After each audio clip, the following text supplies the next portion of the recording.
જય Shri Krishna. Welcome to my channel. માતાજીના મંદિરમાં મળેલું રહસ્યમય સોનાનું કળશ. કલ્પના કરો, એક એવું પ્રાચીન મંદિર જ્યાં સદીઓથી કોઈ રાત્રે જોતું નહોતું. પણ એક રાત્રે મંદિરની અંદરથી અચાનક ઘંટનો અવાજ આવ્યો. પૂજારી દોડીને મંદિરે પહોંચ્યા અને માતાજીની મૂર્તિ સામે તેમને એક સોનાનું કળશ દેખાયું. પણ સૌથી મોટું રહસ્ય એ હતું કે એ કળશ મંદિરની અંદર આવ્યું કેવી રીતે અને તેની અંદર એવું તો શું હતું જેના કારણે આખા ગામનું નસીબ બદલાઈ જવાનું હતું. એક નાનકડું ગામ હતું. ગામની બહાર એક ખૂબ જ પ્રાચીન માતાજીનું મંદિર હતું.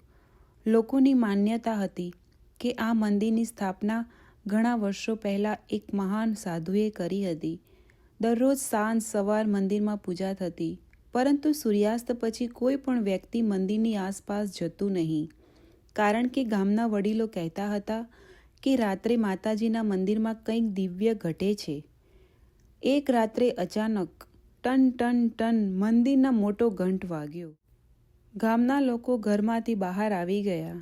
પૂજારી હરિદાસજી પણ આશ્ચર્યમાં પડી ગયા. આટલી રાત્રે મંદિરનો ઘંટ કોણ વગાડે છે? તેઓ હાથમાં દીવો લઈને મંદિર તરફ ચાલ્યા. જેમ જેમ તેઓ મંદિરની નજીક પહોંચતા ગયા, ત્યાં અંદરથી પ્રકાશ દેખાવા લાગ્યો. પૂજારી ધીમેથી મંદિરનો દરવાજો ખોલે છે અને તેમની આંખો પહોળી થઈ જાય છે. માતાજીની મૂર્તિની સામે એક સુંદર સોનાનું કળશ પડેલું હતું. કળશ પર પ્રાચીન ચિહ્નો કોતરાયેલા હતા. પૂજારી કહે છે, આ કળશ મેં અહીં ક્યારેય જોયું નથી. તેઓ કળશને હાથ લગાવવા જાય છે, પણ અચાનક જ મંદિરની અંદરથી દીવો જોરથી પ્રજ્વલિત થઈ જાય છે. સવારે આખું ગામ મંદિરમાં ભેગું થયું. વડીલોએ નક્કી કર્યું કે કળશ ખોલવો જોઈએ. પણ જેમ જ કળશનું ઢાંકણ ખોલવામાં આવ્યું, અંદર સોનું કે રત્નો નહોતા.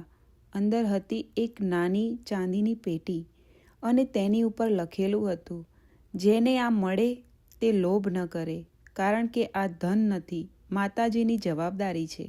આ લખાણ વાંચીને આખું ગામ શાંત થઈ ગયું. પૂજારીએ ચાંદીની પેટી ખોલી. અંદર એક જૂનો કાગળ હતો. તેમાં લખ્યું હતું, આ ગામમાં પર એક મોટું સંકટ આવવાનું છે, પરંતુ જે દિવસે ગામના લોકો પોતાના સ્વાર્થ છોડીને એકબીજાની મદદ કરશે, તે દિવસથી માતાજીની કૃપા આ સંકટથી ટળી જશે. લોકો એકબીજાની સામે જોવા લાગ્યા. કોઈને કંઈ સમજાતું નહોતું કે આ સંકટ શું હતું. એ જ રાત્રે અચાનક આકાશમાં કાળા વાદળો છવાઈ ગયા. વરસાદ શરૂ થઈ ગયો. પહાડો પરથી પાણી ઝડપથી ગામ તરફ આવવા લાગ્યું. ગામના વડીલોને કાગળની વાત યાદ આવી. માતાજીએ આપણને પહેલેથી જ ચેતવ્યા હતા. લોકો પોતાના ઘરો બચાવવાને બદલે એકબીજાને બચાવવા દોડ્યા. કોઈ બાળકને સલામત જગ્યાએ લઈ ગયું, કોઈ વૃદ્ધોને બહાર કાઢવા લાગ્યું, તો કોઈ પશુઓને બચાવવા લાગ્યું. પાણી ગામની સીમા સુધી આવી ગયું. બધા લોકો માતાજીના મંદિર સામે ભેગા થયા. પૂજારી બોલ્યા, માતાજી, અમારાથી કોઈ ભૂલ થઈ ગઈ હોય તો ક્ષમા કરજો. ત્યારે અચાનક જ મંદિરની અંદરથી તેજસ્વી પ્રકાશ નીકળ્યો. માતાજીની મૂર્તિ પર પડેલો પ્રકાશ જાણે આખા ગામને પ્રકાશિત કરવા લાગ્યો અને થોડા જ સમયમાં વરસાદ ધીમો પડવા લાગ્યો. પાણીનો પ્રવાહ પણ અટકી ગયો. ગામ બચી ગયું.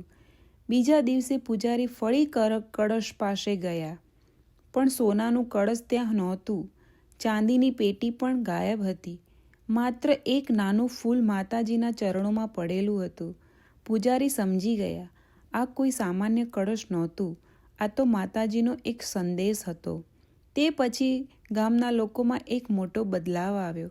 પહેલાં દરેક વ્યક્તિ પોતાના સુખ વિશે વિચારતા હતા, પણ હવે એકબીજાના દુઃખમાં સાથ આપતા થયા. પૂજારી થતાં હંમેશા એક વાત કહેતા, માતાજી, સોનાના કળશથી આપણું જીવન બદલાવા આવ્યા નહોતા. માતાજી તો આપણને સમજાવવા આવ્યા હતા કે સાચું ધન સોનું નથી. સાચું ધન છે ભક્તિ, દયા અને એકલતાથી ભરેલું હૃદય. આને કહેવાય છે કે આજે એ પણ ગામના લોકો રાત્રે મંદિરનો ઘંટ સંભળાય છે, પણ હવે તમને ડર લાગતો નથી, કારણ કે તેઓ માને છે જ્યાં સાચી શ્રદ્ધા છે ત્યાં માતાજીની કૃપા હંમેશા વસે છે.